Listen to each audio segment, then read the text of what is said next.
Ռոման Բաղդասարյան Ինչ պետք է իմանա յուրաքանչյուր մարդ Տաշիր Սամոյի մասին։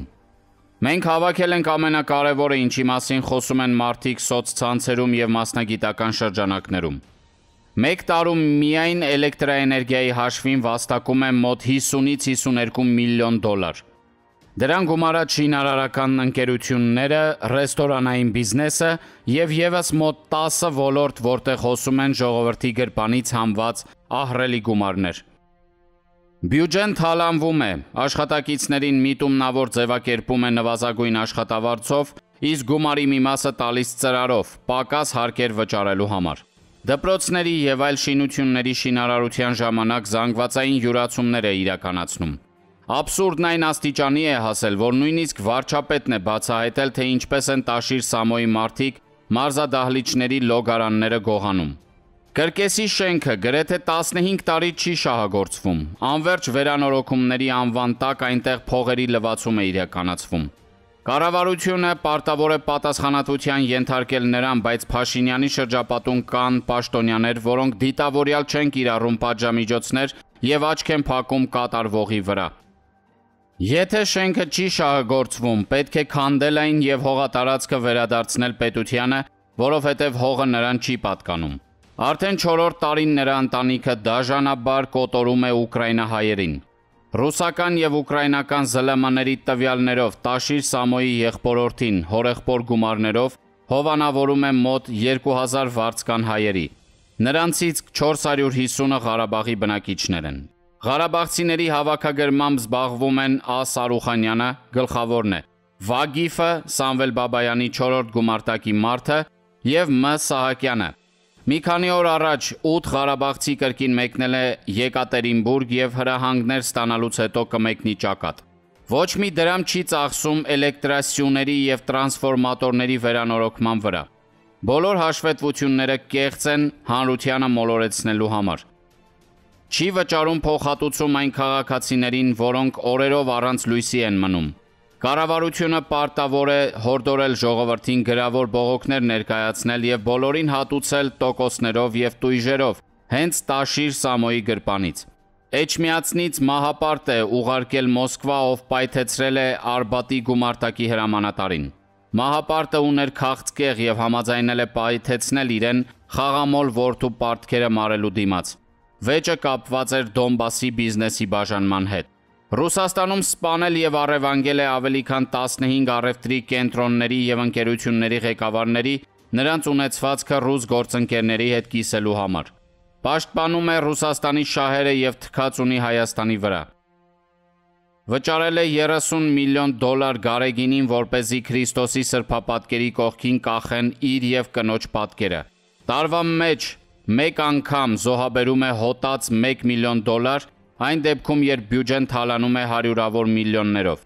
Սա օգնություն չէ ժողովրդին, այլ թալան։ Հայաստանի ժողովուրդը նվերների կարիք չունի։ Ուղղակի վերադարձրու այն ամենը, ինչ գողացել ես, իսկ նվերներ տուր Կրեմլի բեմին կանգնած ռուս պոռնիկներին։ Շատերը աշխատելով հեծում ապօրինի կերպով զրկվում են աշխատանքից, իսկ դատարանները միշտ կանգնում են Տաշիր Սամոյի կողմը։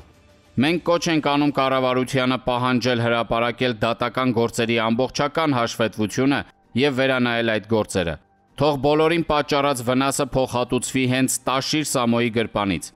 Մշտապես խառնվում է Հայաստանի Հանրապետության արտգործնախարարության գործունեությանը և այնտեղ նշանակել է սեփական մարդկանց։ Սրանք այն մարդիկ են, ովքեր նրան տրամադրում են տարբեր երկրներում ապրող գործարարների ցուցակներ, որպեսզի նրանց շանտաժի ենթարկի։ Բակո Սահակյանի հետ փողեր է լվացել Ղարաբաղում շարքային քաղաքացիների անունից։ Հիվանդագին աստղամոլ է դարձել և իրեն Հայաստանի թագավոր է պատկերացնում, մոռանալով, որ ընդամենը արյունոտ ձեռքերով հանցագործ է, որի հարստությունը կառուցվել է անմեղ մարդկանց արյան վրա։ Տաշիր Սամոն պետք է վերադարձնի այն ամենը, ինչ գողացել է Հայաստանի ժողովրդից։ Սա պետություն է, իսկ մոնոպոլիստները չպետք է ղեկավարեն ժողովրդին։ Եվ վերջում, մի սպասեք որևէ լավ բան այն մարդուց, ով ունի 1 միլիարդ 600 միլիոն դոլար, բայց կյանքի ընթացքում անգամ մեկ անգամ չի վարձել ուսուցիչ, որպեսզի կարողանա գրագետ խոսել գրական հայերենով։ Ահա և ողջ ճշմարտությունը հայ ժողովրդի, հայ լեզվի և պատմության հանդեպ ունեցած նրա Չակերտավոր սիրո մասին։ Լևոն Շիրինյան։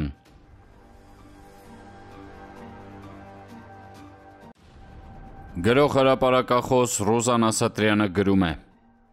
Հայրենակիցներ, կոչ բոլորիս։ Այս ահռելի և անկանխատեսելի պատերազմական օրերին ուղղակի անբարոյականություն է ազգային պառակտությունը։ Իրանում և Իսրայելում պայթող քաղաքակրթությունների կործանիչ ռումբերի նման, արտաքին աշխարհի շահադիտական աքցանի ատամների տակ փոքրացած և ճզմված Հայաստանի դեմ բազում ինքնաոչնչացնող արտաքին միջնորդություններից հետո, Հայաստանը կանգնած է իր դարավոր և անքննելի ժառանգական հարստությունը, իր տիեզերառակ իմաստնությունը, ինքնությունը, իր պետականությունն ու բուն Հայաստանում ապրող լեռնաբնակ և լեռնապաշտ հազվագյուտ տեսակը կորցնելու փաստի առաջ, որն արվում է արտաքին ուժերի վաղուց ծրագրավորված և նուրբ մեզանով ոչնչացնելու ռազմավարության քողի տակ։ Երբ շուրջդ ռումբեր են պայթում, սիրելի ազգ, դու իրավունք չունես որևէ այլ հարց շոշափելու, կաթողիկոս ու վարչապետ ընդհարումը լեռնացնելու, փոխարենը խաղաղեցնելու երկրի դուռը, հույսը գոցելու, երկրի շնչառությունը ոգեթափելու, բառերից ու նախադասություններից ձեռնաշղթաներ կախելու, ինքնաստորադասվելու։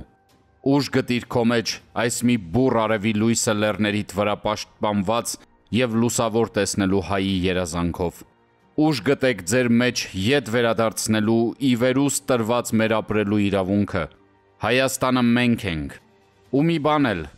քաղաքականության մեջ թող չմտնեն նրանք, ովքեր ազգակցական կապ և ընկալում չունեն, ազգ, հայրենիք, հայոց բանակ, հայոց պետականություն, ազգային հավատ բառերի իմաստային պատկանելիության հետ։ Այո, մենք այդ չիմացության արդյունքում ենք այսօր չկայացած։ Սեր, բարոյականություն, հայրենապաշտություն, ազգայնականություն և ներքին կայունություն, սա պետք է լինի այս օրերի մեր օրվա հացը, ոչ թե պառակտություններն ու եսակենտրոնությունը։ Ազգովի վերագտնենք մեզ, բավական է։